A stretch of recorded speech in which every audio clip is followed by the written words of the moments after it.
係而家總之就係好興奮啦，因為都係同前兩日講一樣，因為係我第一次嚟香港參加第一次咁大型嘅排面賽咯，所以對於我嚟講攞呢個冠軍真係好唔一樣，同埋都俾我有好大嘅信心喺之後啲比賽入邊會做得更好。唔會嘅，其實從開始到結束都係好緊張嘅，真係嘅，真係。只不過就係要都同喺比賽嗰時都同自己講，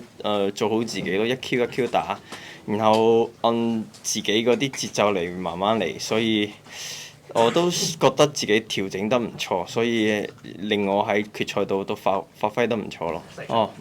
暫時未諗住咁多，好似琴日咁，我都冇諗過入咗決賽都冇諗冠軍，慢慢嚟，即係一場一場打咯。我覺得斯洛克都好難嘅，因為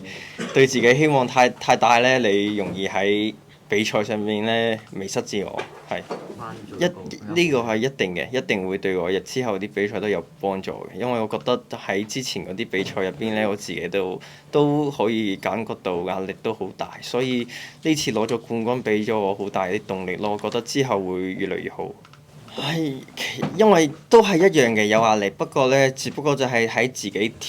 調整上面咧，我嘅水平同最頂尖嗰幾個選手咧，我覺得就係差啲穩定。因為我有時好犀利，有時就咩波都打唔入啦，好多粉絲都知嘅，所以就我覺得呢排我都喺調整到自己嘅節奏啊，各方面令自己嘅比賽上面更加穩定啲。祝大家新年快樂！